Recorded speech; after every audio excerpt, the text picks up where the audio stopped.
Muchísimas gracias. Agradezco profundamente la invitación, doctor Germán Fajardo, Ana Carolina y el resto de la mesa directiva, doctor Cruz.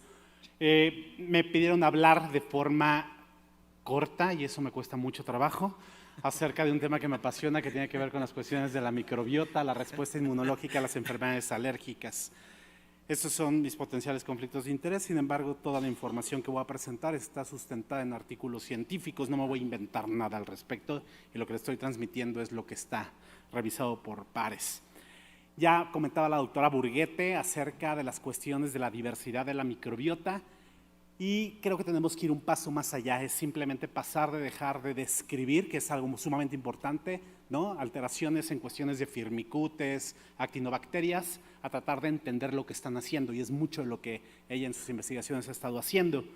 Es decir, la microbiota está ahí, pero está haciendo algo, está produciendo sustancias. Es decir, come a través de lo que nosotros le damos de comer, a través de la fibra dietaria y muchas otras cosas, pero ellos a su vez transforman muchos y secretan una gran cantidad de metabolitos. Esto es algo que sabemos desde hace mucho tiempo.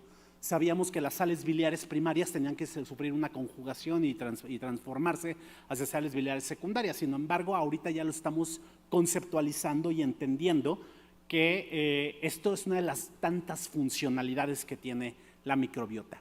Es a través de la secreción de estos metabolitos, pero además de la estimulación hacia la secreción de sustancias inmunoreguladoras, inmunomoduladoras, y además de neurotransmisores, que todos estos metabolitos funcionan de forma local sobre las células epiteliales intestinales, pero también se absorben, llegan al torrente sanguíneo y de ahí pasan al resto de nuestro ecosistema.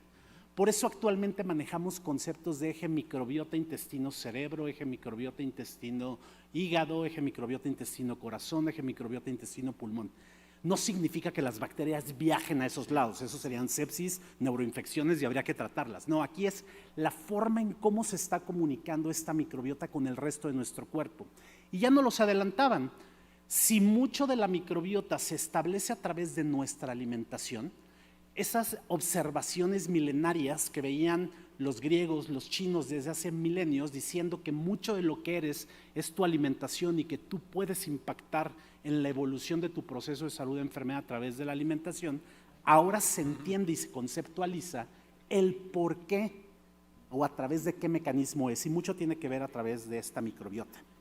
Bueno, pues una de las funciones más relevantes que actualmente nos ha quebrado la cabeza y nos ha explotado la cabeza es el reconocer que el sistema, que la microbiota intestinal, pero en general cualquier microbiota, también la tegumentaria, la oftálmica, la del aparato respiratorio, pero principalmente la microbiota intestinal mantiene la homeostasis del intestino y del sistema inmunológico. Y esto hay que recordar que más del 80% de las células inmunológicas están a lo largo de todo el tracto gastrointestinal.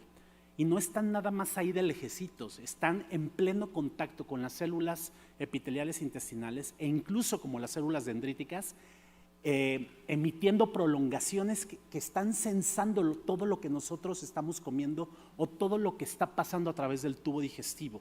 Y están en una interrelación muy directa con esta microbiota. ¿Cómo nos dimos cuenta de esta información que ya tenemos más de 2-3 décadas sabiéndola?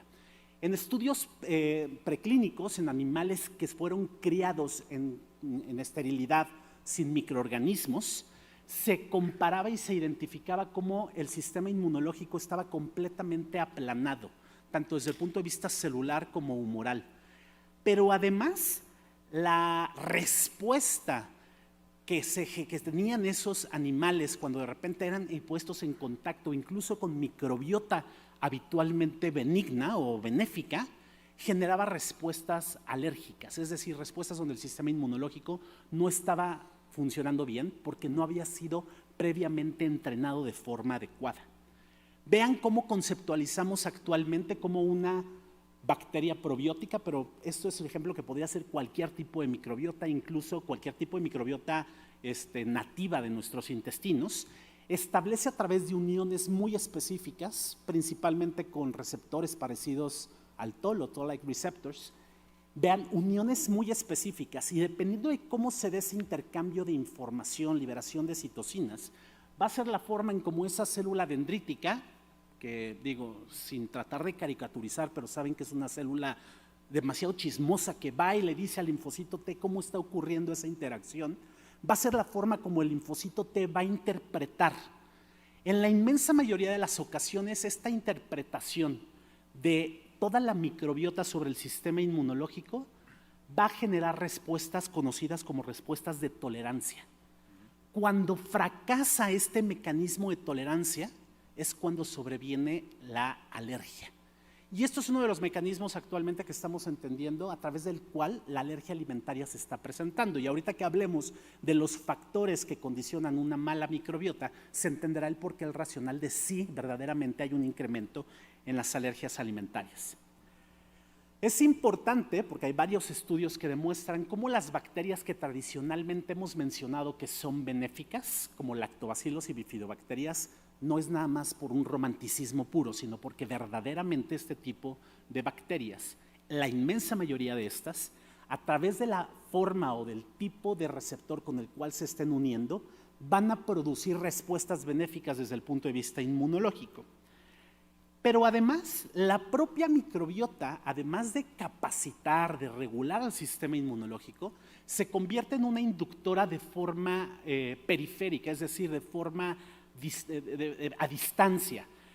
Vean cómo, la propia microbiota a nivel epitelial e intestinal puede ejercer efectos, incluso en la médula ósea, en los linfonodos que se encuentran muy distales, a través de señalizaciones de cómo ocurra esa interconexión. Tal forma que prácticamente todas las células inmunológicas, de forma directa o indirecta, están en contacto y son reguladas y capacitadas por la propia microbiota intestinal. Y como les había adelantado, no solamente es qué células o qué tipo de microorganismos están ahí presentes, sino un poco más relevante, cuáles son los metabolitos que se están generando. Y actualmente entendemos que más que la propia microbiota, sino la metabolómica, lo que están haciendo esta microbiota son los principales agentes tolerogénicos. Es decir, si yo tengo una buena alimentación donde favorezco el crecimiento de microorganismos, no solamente bacterias, hay hongos, virus, incluso los mal llamados o equivocadamente llamados parásitos, pero bueno, protozoos y helmintos que mantienen una buena capacitación del sistema inmunológico, es a través de la producción de ácidos grasos de cadena corta, estas sustancias inmunomoduladoras e incluso muchos otros metabolitos que hacen posible que toda esta orquestación de capacitación del sistema inmunológico se pueda dar. Y sin duda alguna, y uno de los campos de exploración que recientemente se están dando en esto, es entender también lo que tiene que aportar el equilibrio redox por parte de la propia microbiota y el efecto protector que tiene la microbiota sobre fenómenos de generación de radicales libres que normalmente durante los procesos de alimentación ocurren de forma habitual y normal. Gracias a esa microbiota nos protegemos de muchos de esos procesos que se están desarrollando. Todo esto es de forma muy rápida para invitarlos a decir, a cambiar ese chip de entender que la microbiota intestinal va más allá de, pues sí, transformar las sales biliares o de ayudarnos a digerir los alimentos, sino entender verdaderamente que mucho de nuestro sistema inmunológico, y no se diga el sistema nervioso, pero mucho de nuestro sistema inmunológico funciona gracias a ese contacto y a que esta microbiota nos está entrenando día a día desde etapas tempranas. Es por eso que ahora se entiende mucho más fácil que muchos de los factores que ya sabíamos desde hace tiempo, el por qué un niño que nacía por cesárea tenía mayor incremento de riesgo al desarrollo de alergias, porque se saltaba ese primer paso en el cual el niño que todavía tiene la suerte de nacer por parto vaginal va en un primer contacto deglutiendo los lactobacilos que su mamá le está regalando al pasar a ese primer contacto. Pero esto es subsanable, el hecho de que no haya nacido por cesárea va más allá. Si ese niño recibe leche materna con los oligosacáridos de la leche materna, que es el alimento favorito de nuestras bacterias benéficas, vamos a poder subsanar ese punto.